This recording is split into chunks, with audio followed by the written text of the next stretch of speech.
Hi, everyone. We're excited to be here. We're going to be talking about the smart owner advantage. And we're going to be talking about avoid pitfalls, strengthen valuation, and build long-term value. Today we have Ashley Edwards, Esley Tan, and myself, Aaron Abendroth. And we're excited to go over this. First, a little bit about each one of us. My name's Aaron Abendroth. I have been a CPA working since 1995 in valuation and taxes and just helping business owners create value. So that's why I'm on this webinar. Ashley, would you like to introduce yourself? Yeah, thank you, Erin. So my name's Ashley Edwards, and I'm a senior valuation manager here at Haynie and Company. I've been doing business valuation for the last 7 years, and same as Erin, focus on helping small privately held companies either grow their businesses, sell their businesses, or make plans towards changes in their businesses. So, Esley? Yep, I'm Esley Tan. I'm a CPA and CVA valuation analyst here at Haynie. I'm excited to keep learning about the profession, about 3 years in now, and hopefully can help you guys learn something today. And there's also one other person in the back of the in the background, and that's Veronica, and she is helping us with the slides and everything that way. So thank you, Veronica. Okay, now moving on to the next. Uh, we're going to our agenda. We're going to talk about the pitfalls that hurt valuation. We're going to talk about buyers, what they want to see, and things that you can do to strengthen your valuation. We're also going to be talking about building a business that runs without you. Very tricky, but it's possible. Also, we're going to talk about treat valuation as a continuous process, not just once in a while. Then we're also going to talk about aligning goals with long-term value creation. One of the things, housekeeping items, there is a Q&A chat. Please don't hesitate to put a question in there, and we always will be sending the recording to you afterwards. So let's get right into it. What on to the next? Okay. Ashley, lead us off. Sure. So just to jump right in, what business owners often get wrong about value, and it's not so much that it's wrong, but when owners are thinking about how to value their business, the most common thing people are going to think about is going to be revenue, profit, or EBITDA figures, right? We're thinking about those financial numbers and those metrics that matter, but they are also not the only factors that are going to be setting the price of or the value of your business. Because valuation is not just a number, it's also a risk assessment. And ultimately, valuation is going to be a combination of those financial metrics combined with the profile times the transferability of the business, right? Multiplied by that. So there's a lot of different factors when we value a company that go into how we determine that value, and it's not just based on financial metrics. Because when a buyer is buying a business, they're not asking only how successful has this business been historically. They're also asking how successful could this business be once I own it? What could go wrong after I buy it, right? So they're thinking about the whole picture, and they're all things that are going to be important in value that owners need to know and understand. Hey, Ashley, why do owners tend to only focus on revenue instead of transferability? So revenue is easy to measure, right? It's something that's familiar. Revenue is something that we can measure easily. If revenue is increasing, right, business is doing good. So at the most basic level, it's a really, really easy thing to focus on, and it's emotionally validating as well. What's less easy is that transferability factor and that risk factor. those are more invisible factors that business owners aren't thinking about all the time. And revenue is going to really tell you how the business performs with an existing owner. Revenue is not going to tell you how it's going to perform with a new owner, right? Because that may drastically shift upon a change in ownership. Um, and most owners aren't intentionally suppressing value, but they are building their business around themselves without realizing the trade-off in business value by doing that, right? Because when we build a business, it's very easy to build it around a particular owner or set of owners or key managers, which just inherently comes at a cost in terms of overall business value. And that's why this is really important, not only if you're selling, right? Because this valuation factor and this transferability and this risk, these are all things that are going to potentially show up long before a potential transaction. Can we jump to the next slide? Actually, I'm kind of jumping ahead. So most owners are only thinking about valuation really mattering at an exit, but that's a really common misconception that we hear. So people are interested in the concept, they're curious about it, but they're not selling. So they're not going to pursue getting not even necessarily a formal valuation, but even kind of some more consulting-based valuation work done to get an understanding. It's a hard thing to want to spend time on and invest in until you're ready to move down the path of a potential sale. But the reality is for most business owners is that business value or valuation is going to be showing up in your business long before an actual sale transaction might take place. So financing is a big one, right? It's going to show up when you're financed with the bank. Valuation is going to show up when a partner wants out. It's going to show up when you want growth capital and you're thinking about taking on that investor. It's going to show up when an unexpected life event is going to force you to make a decision sooner than you planned. Sometimes that is death, and sometimes that is divorce, and other factors in our lives that just might push something to happen sooner than we expected. So in moments like this, value is suddenly going to matter because somebody else needs an answer on what your business is worth, right? So I think a really good point of reflection for business owners might be if you were defending your business value to a bank, a partner, or an investor in the next month, how confident would you feel in that? Would you feel like you had a good understanding of business value? So even owners who aren't planning to sell still benefit from this topic and from building a business that is going to be transferable and resilient. That's it for me on this section. All right, so now we transition to talking about common pitfalls that hurt a business's valuation. And the first and most common one is owner dependency. We'll talk a lot about this in a later section as well, but just want to give you a brief overview here. So if you're the one driving the sales, managing the relationships, and making all the final decisions on everything, buyers will see a lot of risk there. And so risk increases the discount rate used in the income approach, which decreases value. And then it can also reduce the multiples used for the market approach as well. And so buyers will want to see ways to structure that risk away when purchasing your business and finding other ways that your business isn't reliant on you making all the decisions and all of that. And so if the business cannot operate without you, you don't own a scalable enterprise, you own a job with overhead. And then the second pitfall is concentration risk here.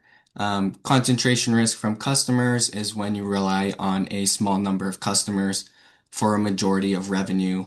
And the flip side of that is relying on certain vendors or suppliers for expenditures or supplies that are key to operations. And so there's a couple of ways that you can reduce the risk here, and that's to have contracts in place with them, especially the more significant ones. You can improve your relationships with the less significant customers, vendors, suppliers, so that if something happens, you have someone else to rely on and replace that revenue going forward. And if it's applicable for your business, you can also have multiple revenue streams to reduce concentration risk as well. The next one is key employees concentration risk. It's kind of similar to owner dependency risk here, right? So if only a certain employees can perform key operations of your business, there's definitely a risk there. But you can also hire or train someone else to take over and reduce the risk going forward. And then lastly is geography risk. So if your business only reaches a certain geographic area, there can be a risk tied to new or bigger competitors coming into your market and kind of taking over some of your customers there. So having contracts in place can be a good way to reduce risk there or finding ways to expand into new areas. Honestly, out of curiosity, at what point do you think you would say that customer concentration is going to move from a normal level to something that's going to actually impact overall business value? Yeah, that's a great question, Ashley. So typically, customer concentration levels below 20% are kind of normal levels. But once it hits that 20% or more of your total revenue, that's when it's kind of value reducing, a significant risk to your cash flows and to your business's value. So we would increase company specific risk there for the concentration risk. It'll decrease value, and then it might influence the multiples we use for the market approach as well. Okay. And then the last major pitfall is like a weak financial story or kind of like messy financials you don't fully understand. And so a big one is whether your financials are under GAAP basis or another different basis. GAAP is a lot cleaner, easier to understand for people with accounting backgrounds, like myself and Aaron with our CPA licenses. But while cash basis or modified cash basis, those are good as well, but it can be inconsistent or can show a different story if you don't have a good financial background or someone that understands what's happening with your financials. Um, so during valuation processes, we kind of look at normalization adjustments like non-recurring expenses, discretionary expenses, um, seeing if there's any personal expenses mixed in with the business. Any of those we want to understand those and make sure we can adjust those out correctly. Um, don't want to create any doubt in the buyer's minds about um, having personal expenses in there or not understanding the adjustments we are making. And then having like really good month-end closing discipline and closing procedures is a good way to reduce doubt in your financials and make sure you understand everything that's going on in your financials and making sure everything is accounted for correctly. So Um, we've got a question in the chat. I'm going to jump in and Yep. whichever one of you maybe want to take this. How can we adjust our expense tracking and categorization to look ahead to a possible sale and make it friendly for someone reviewing financials?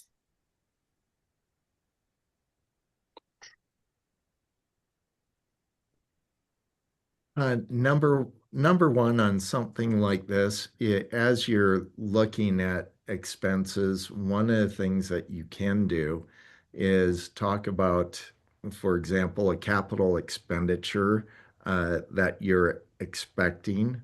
Um, Having that type of plan involved as you're looking and as you're getting ready for a sale is important.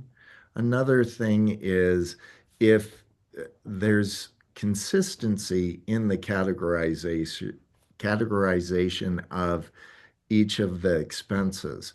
If you're if you're constantly changing the categories, that does become an item that you have to actually disclose. And you have to say, okay, well, we changed from this account to this account, and you have to do additional explanations. So as you look at this, a capital expenditure program is great to have. The other thing is being consistent with your categories and your expense. that's going to be one of the best ways that you can handle that type of issue. Okay, I'm also getting some feedback that my microphone is bad. I just turned off noise. Can you two hear me there? I can I'm I gonna, I can could hear you fine, okay. I'm yeah. gonna see if anyone comes back and says that they still can't hear me. I might have to go grab some headphones because we weren't having this issue before we hopped on. So I'm not sure why the attendees are having trouble hearing me. Okay. Oh,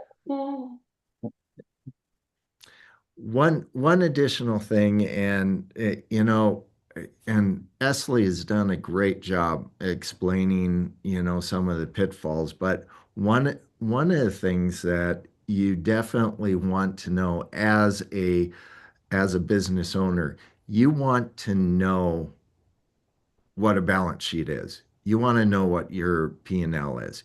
You should know as you're getting ready for a transaction, you should know over the last 3 to 5 years what things have been driving those particular years.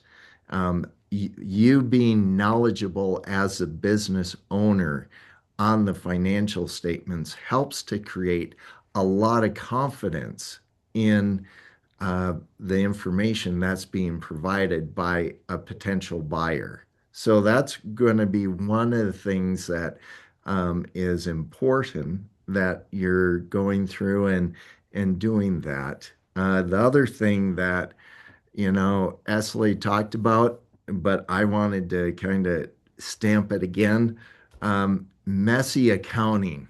Messy accounting is just not anytime you have to explain a lot of, okay, well, this it happened because of this and that, and this account is this and that.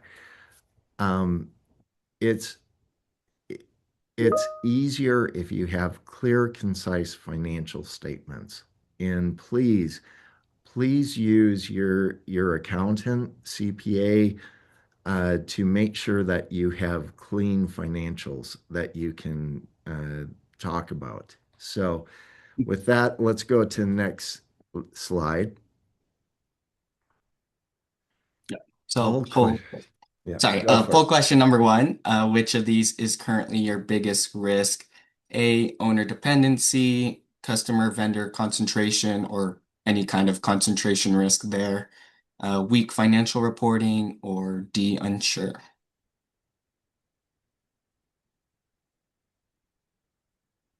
And yeah, we asked these polling questions to kind of give you guys, get you guys thinking about what you can change or improve upon for your own business going forward.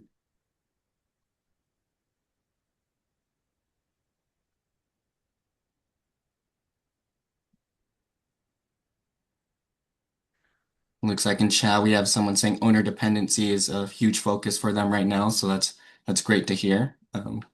Definitely a big one to adjust. Okay, Veronica, let's end this.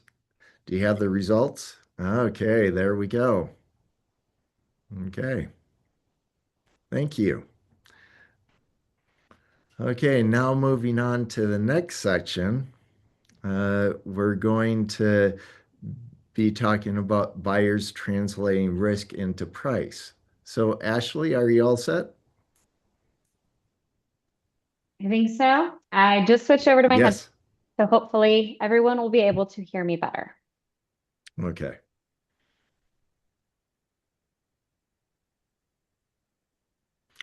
Okay, so now with everything, as we're talking about how buyers translate risk into price, one of the things that they're going to be looking at, they're going to be looking at the multiples. And when we're talking about multiples, we're saying, okay, the cash flow creation that is being made, a lot of times people will say, here's a multiple that relates to that cash flow.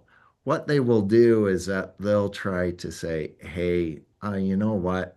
Yes, the market might have a multiple of 5, but we really think it needs to be a little lower, more like 4.5. And as a result, that's when you know the buyers are looking at your company as a low riskier. The other thing that a lot of times will happen is that uh, potential buyers will say, you know what, I, I'll agree to your price, but I want to hold back an amount of the purchase price.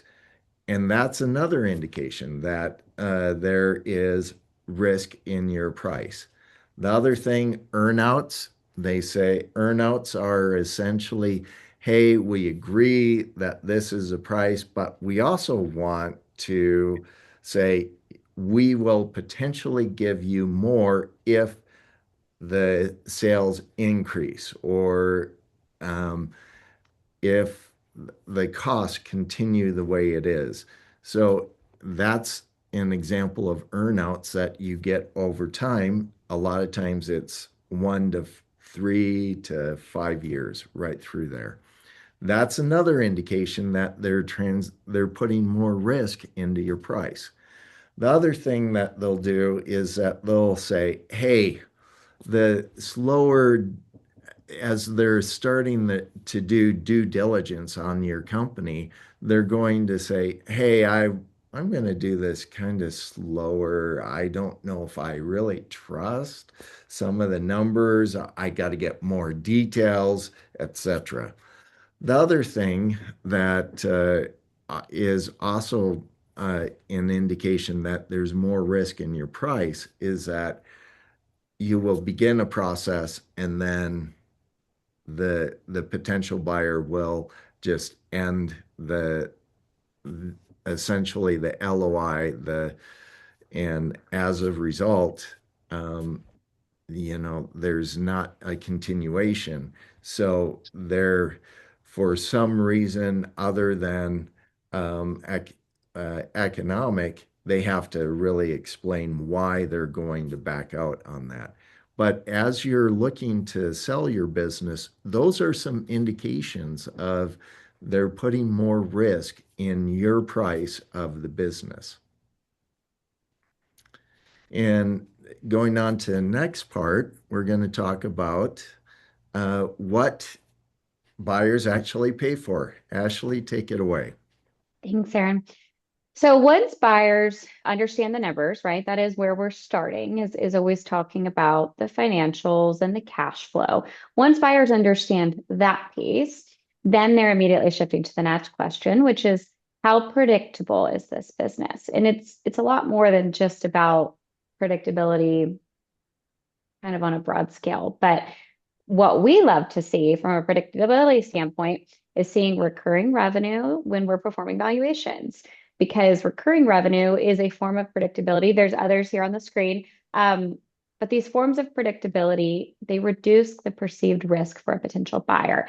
And when we are, I think Esley touched on this a little bit ago, but when we are seeing reduced perceived risk, we're talking about an increased business value. So those things go very much hand in hand. And if we know from a revenue perspective that a company is going to consistently earn revenue through contracts, subscriptions, very, very loyal customers that come back time after time, and they have a lot of recurring business from these customers, these things keep that additional risk off of a business when we're doing these valuation models, which keeps that value higher, right? So that predictability in revenue or the diversification in revenue streams, those are great things. Diversification is going to signal resilience for a business. When one area has something unexpected happen, it's more protection for the business. It's safer if they've got diversification there.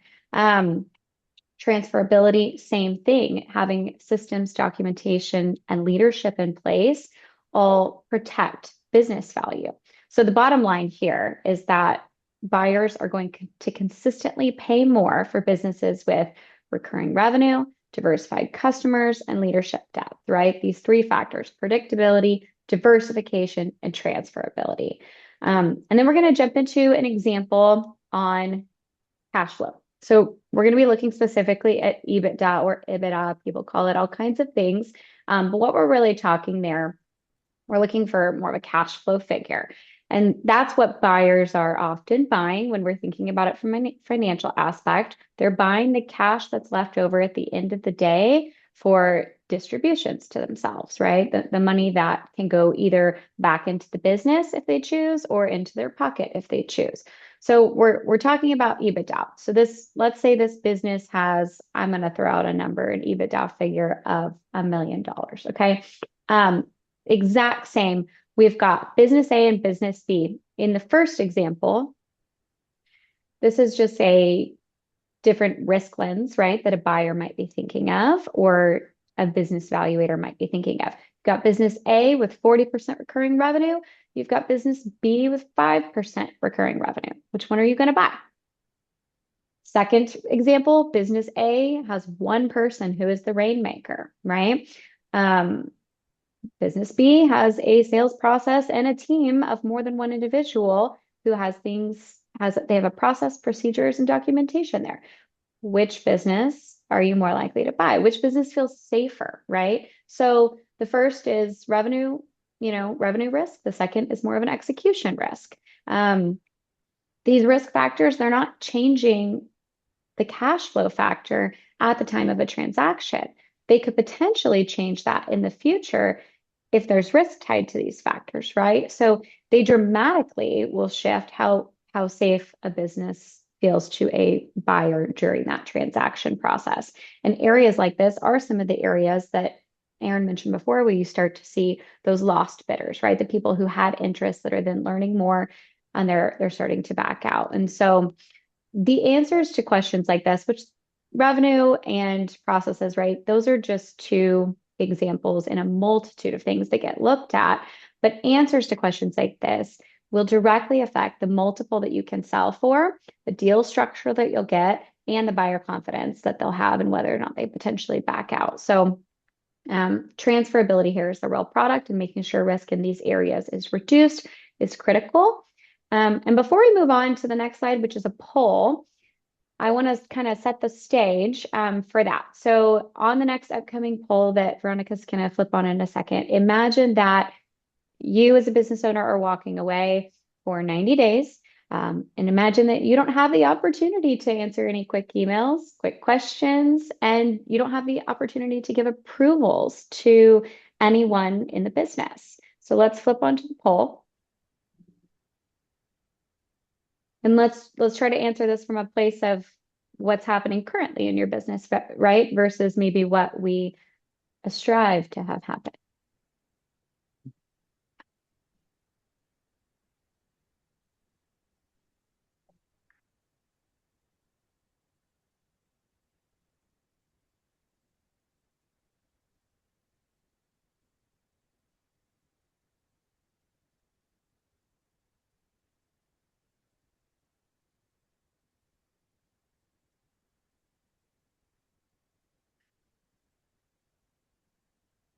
Okay, let's see what our results are. So most people, 50%, would have some disruption, but it would be manageable, which is a pretty good place to be, right? If you're actually thinking about a transaction, still something to work towards, but it's much better than being in a situation where everything goes haywire when you walk out the door for an extended period of time, because something can happen to any one business owner tomorrow, right? And so this is interesting, but it definitely shows that a lot of us have some room for improvement there. So it's good. Um, and then I think Erin's going to take us into the next section on building a business that runs without you. So jumping into that, Erin, what do you think is the first sign that a business is going to be too dependent on an owner, and how do you start working to unwind that? The first sign. I believe that the first sign, whenever a business is dependent upon an an owner, etc., it is who makes the decisions. Are they constantly waiting for decisions to be made? Is it all running through one person? That's the first sign that you can tell a business is centristic in the particular owner. But there's a lot of different things that you can do to build a business that runs without you. And we're going to talk about those things over the next few minutes. But, we're going to talk about processes. We're going to talk about decision rights. We're going to talk about leadership depth. If you remember, Ashley talked about that, and leadership depth is a way that you can actually have a higher multiple. Then we're also going to talk about retentions and incentives. So first, moving on to processes. On to the next slide. If you look at the processes, how many of our processes are documented? Okay, that's an important distinction. A lot of times people know within a business, hey, I got to go do this. Well, is it fully documented? Documented systems make it so that you can take someone, a person, a team member, and put that person in there and say, here's the process you need to follow. And there, I got to tell you straight out, if you have the process documented in all of the different areas, whether it be sales, operation, administrative, hiring, etc., and you can just repeat it time after time. That's something that makes, number one, the business more advantageous to own, but also it also makes your life easier if you think about it as a business owner.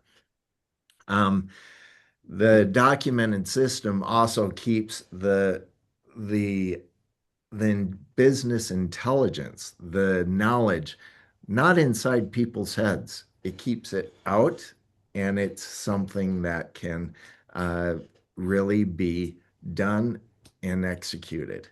Okay. Then also the system, the documented system is also, it creates consistency. If it's consistent, what do you think is going to continue to go? Quality. Your quality is still going to be the same. You also have scalability when systems exist. You just move the system, the process, and it continues to go from team member to team member. Then also, it creates confidence at the end of the day. Confidence that your customers or your clients are going to be taken care of. It creates that everything is going to be okay if I take an afternoon off, I take a day off, I take a week off. So the documented systems are really important on something like this. Now, moving on to the next slide, we look at decision rights. Now, how many times have you heard, hey, Joe over here, I've got to go talk to the business owner. I've got to go talk to, and I can't do anything until that person makes a decision. Now, the owner dependent decisions really does slow growth. And how many times does it raise the risk? Most decisions um, can be made by team members that are really involved in the day-to-day operations. Most of them can. There are some decisions that you don't want to put there, but for the most part, you can also have a lot of the decisions if you have the process in line, and then you can have essentially the team members making those decisions. Um, One thing that is really key here, clear authority levels really does make things faster and better decisions because a lot of times it's based upon time. We need to make the decision now, not in a day. And as a result, you get better decisions and you get more timely decisions. And also, buyers, they want to make sure that, hey, I want to I want to make sure that it's not the decision making is not on Joe, the owner, because if that's the case, um, I know I'm, as a potential new owner, I'm going to have to always be there. And that may or may not impact the price. So, with that being said, we'll move on to the next section, leadership depth. Ashley talked about this quite a bit. Okay, managers versus functional owners. Okay. Buyers pay more for leadership they can rely on. Managers executing tasks. Okay. I've heard a phrase out there. It's called extreme ownership. If you can get managers and team members to take extreme ownership for their process, what they're doing, people take more pride in what they're doing. They also go through the process of saying, I don't have to rely, I have trust from Joe, the owner, to do what I need to do to make my life better and make decisions faster that will make the business more money. So, the other thing is that the second layer of decision making really drastically increases valuation multiples. It means that it's not dependent upon one person. And that's what you want to get away from. So, moving on to the next section, we're going to talk about retention and incentives. Well, if you're buying a business, you want to make sure that the cash flow is transferable. Okay. If there's talent loss, you know that your investment just went down the drain. So you've got to look for incentives to keep your people happy. Okay, a lot of times there are things that you can do, employment agreements, etc., that can help to go through the process of saying, hey, you don't have to worry. The risk of the talent loss is not going to be there. A lot of times there are retention strategies on earnouts and holdbacks that a lot of potential buyers might look at. But as a result, if you do have a way to help reduce that risk through employment agreements and keeping people involved, maybe you even share a piece of the pie with them. Um, there are different ways that you can make sure that that risk is reduced. So moving on to the next part, Aaron, before you do, I think that's a really, really good topic. And since you've been involved in a lot of transactions, I'd be curious if you can give some insight into what are some specific incentives you have seen that will help support transferability, right? That will help keep those key leaders in place, um, and protect the investment. I can tell you straight out, a lot of times, especially on the earnouts, that I have seen where the earnouts are shared not only with the business owner, but with those key employees. The earnouts, that is a great way to keep people involved because they're saying, hey, I can get some additional income this way, and they're going to be involved. That's one item that I have seen. The other thing is that as you as you're talking with possibly exiting the business, making sure that this person, this key employee, has confidence that they are going to continue and involve them in the whole process. That is key because a lot of times one of the reasons why people leave is that they're afraid for their future. Sure. So those are two things that I've seen. Okay. Good. Um, And Aaron, for owners worried about losing control, what's the most compelling argument for building a self-sustaining company? Life. Yeah, I'm just going to tell you straight out life. The reason to build a business with processes and that you have team members that are take extreme ownership in their process and such,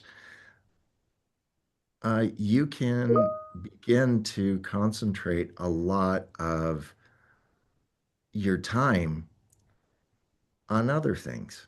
Now, it is true, there is no one who is going to care about your business more than yourself, than the owner.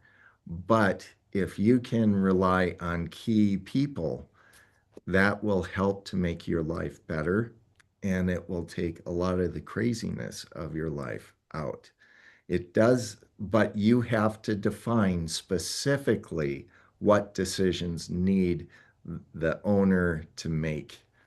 And if you have a clear, defined decision line there, you're still going to have control because not everything needs a owner's blessing.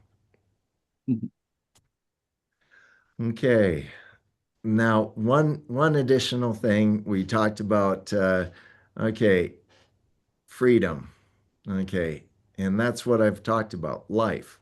You, as a business owner, can sometimes be the bottleneck. Okay. You don't want to be that bottleneck. Okay. The other thing that as you're describing your business with banks, partners, potential buyers, they can see that you have involvement of a team. That's worth more than just a strong owner that has complete ownership and that the business relies on that particular person.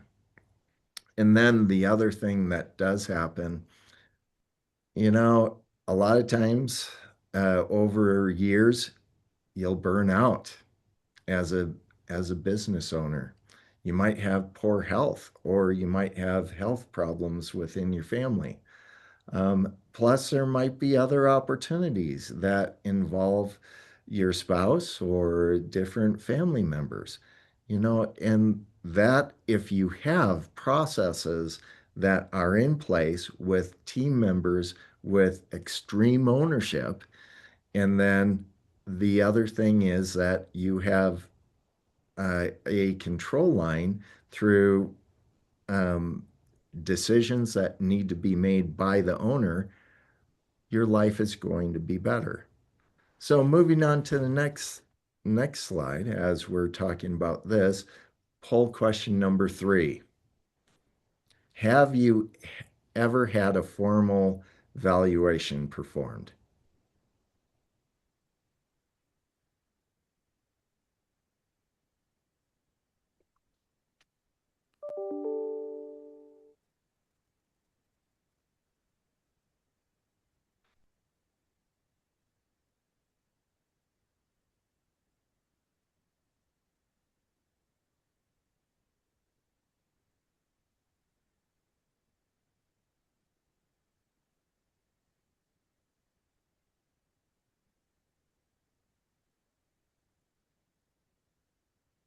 So we've had some Okay. who have done it, yeah.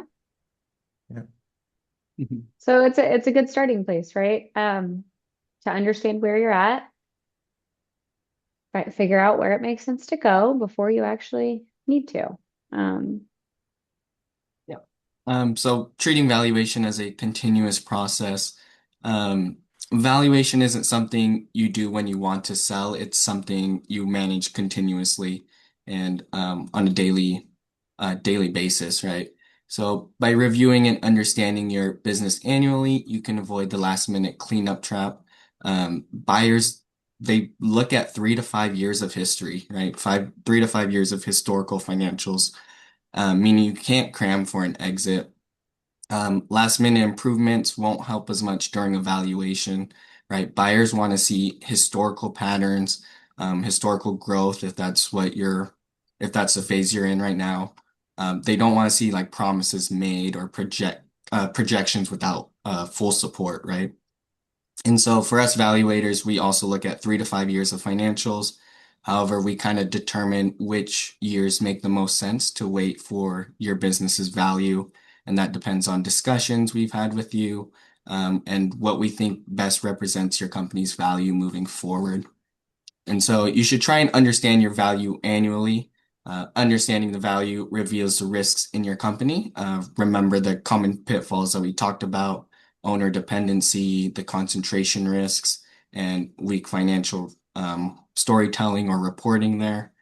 Um, it also helps you benchmark your margins, right? So a great way to know if you're improving your business is to have some kind of benchmark margin based on your previous years, and then understanding what got you to that margin, and then what you can do to improve upon that, and what you need to keep consistent going forward.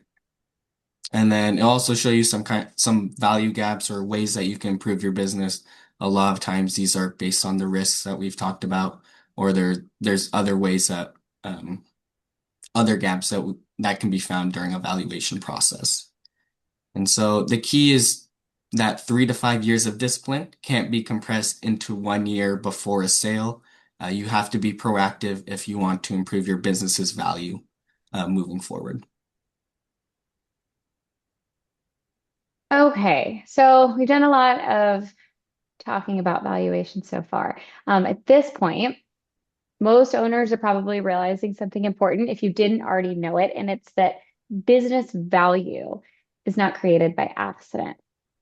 It's something that's done intentionally. At least it's increased intentionally. So there are two really common owner mindsets that we see. We call one set reactive owners, the other set intentional owners. Neither is right or wrong. A reactive owner is someone who's focused more on optimizing their income and their cash flow today, meaning that they want to get the most out of the business while they're here, while they own it, while they're operating it. And maybe they're doing other things with that cash personally, and maybe they have goals for that cash. And that's one way to do it. There are also intentional owners who are focused on building up enterprise value. So they optimize enterprise value tomorrow. Just different name sets. Like I said, neither is wrong. The problem is going to be drifting aimlessly between the two, right? So when we talk about those who want to focus on enterprise value tomorrow, meaning the overall business value, so your enterprise value is going to be the equity value plus the debt. So that's going to include the things like business goodwill that you hear about, right? When the value of a business is worth more than just what's on the books. We're talking about the cash flow, the business goodwill, we're talking about the debt, all of those things. So when we're talking about this kind of a path, if you want to be more intentional about it, we're thinking about things like every dollar that you're extracting and using personally is a dollar not reinvested that could be utilized for growth. We obviously grow companies through reinvestment and through leveraging debt in a smart way. But not doing those things, right, will not generally result in automatic enterprise value growth. Some people get lucky, but most of the time we have to work at this and we have to have an intentional plan there. Every decision that we are delaying as business owners will increase dependency. And then every system that you avoid putting in place will become future risk for a potential transaction or sale. So those are all things to be thinking about.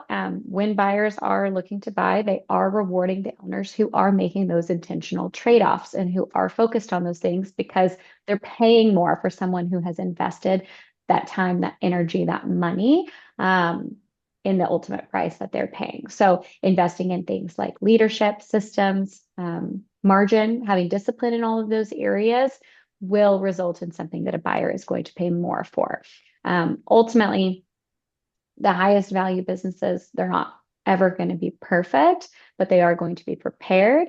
They're not going to be scrambling at the very end of the line, right? And they're going to be building their value very, very deliberately over time with thoughtful intention behind it. So we have a call to action, a few reminders that we're going to leave you with today. So the first one, value is about transferability. being able to move this into someone else's hands and know that it's going to continue to be successful. More importantly, not that you know it'll be successful, but that that buyer knows it will be successful. Knowing that risk reduces the multiple that you get or the value, the buyout price that you're going to get for the business. Systems in place, processes, documents, procedures are going to increase value. And valuation is an ongoing thing. Business value is a moment in time, but there's a lot more that goes into it. And it's not just what's sitting on those financials at that moment in time. It's an ongoing process that we can be working to improve, depending on if your end goal is getting a higher price in a potential transaction. Also, on the flip side of that, if you're somebody who ever has thought about gifting business interest to a kid, or just gifting it out of your estate, it's also something you might want to think about earlier before you grow business value, right? So get value out of the estate now at a cheaper price when it's worth less, versus waiting until you have built up the value of the business, for whatever purpose that might have, and then it's much more expensive. So those are different goals. But then the last thing is owners with intentional strategies are selling for higher values in the long run than those without intentional strategies behind it. Ultimately, value is not something that is accidentally built. It's deliberately built over time. Your business has a value gap. Do you know where it is, right? So if this is something you would like to continue a conversation, and if you'd like to learn more, we will have our contact information coming up on the last slide, and we're also going to send out a recording of this webinar afterwards. We do all kinds of different works. We're happy to have a free consultation call, but it does not have to be some super intensive formal valuation. There are options available if this is something that has piqued your interest, but you don't want to spend a fortune, right? There's happy mediums there. So we're happy to talk and see if we can offer something that fits what your business might need, because it's just not one size fits all. Aaron, you want to close us out? Sure. Hey, first off, thank you so much for taking time out of your busy day for learning and talking about some of the most important parts of life. When you're a business owner and you're considering, hey, I've got this business, how am I going to create value? Um, I also want to thank Veronica for doing everything in the background for us. It makes life a lot easier. And Ashley and Nestle, they are amazing to work with, and I really appreciate the team that we have generated over years now. And we do have some upcoming events. Okay, this is just part of things that we do within Haynie. We're going to be having another webinar, strategic valuation for synergies, what buyers really pay for. We're going to also be, Ashley and I are going to be presenting Dream, okay? The 5 metrics that move multiples at Silicon Slopes. We're going to be doing that. And then also, we're going to do another webinar, Valuation in Action, the critical role of buy-sell agreements. And that's important because if you think about different partners that you have, um, buy-sell agreements help to create things for both partners. It creates confidence. It creates predictability. So those are some of the upcoming events. Here's our contact information. And we're here. We work as a team, Ashley, Esley, and myself, and we've got some other people within Haynie. So we can do a lot of different things to help you. And if we don't have the answer, we've got it's up over 400 people, right, guys? If I'm not mistaken. So Sure. Mhm. anyway, so thank you again, and we'll be sending this recorded session out to you. Yeah, we did get a question as well. If a company can say, I don't know what they're trying to say, if a company can say yesterday to all of the questions, what formula do you use to establish the value of a company? Um, Not quite a formula, I would say. I'm going to try to think of the simplest way to answer what I think is being asked here, which is if we're talking about the market approach, which would be looking at comparable transactions, so other businesses that have sold in the market. That's usually what we're talking about when we're applying a market multiple to some type of revenue or cash flow for a business and determining value.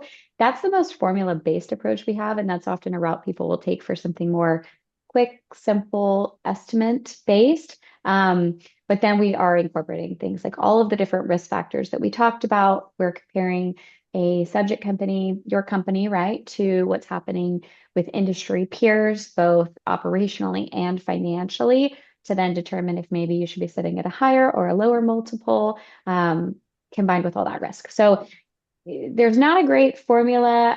I think sometimes you see like a buy-sell agreement or an operating agreement that truly do have a formula, but usually one owner is gonna, if you're in a partnership, right, one owner is gonna end up in a very unhappy situation based on something that's actually formula driven.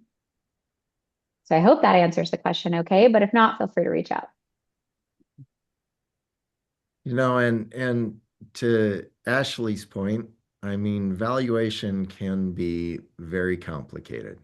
It's not based upon just one data set that we're looking at. We're looking at, the income approach, what cash is created. We're looking at the asset approach, what assets, what they're worth. We're also looking at comparable market transactions. So valuation is not strictly based only on multiples. And Ashley's done a great job explaining how that is part of it.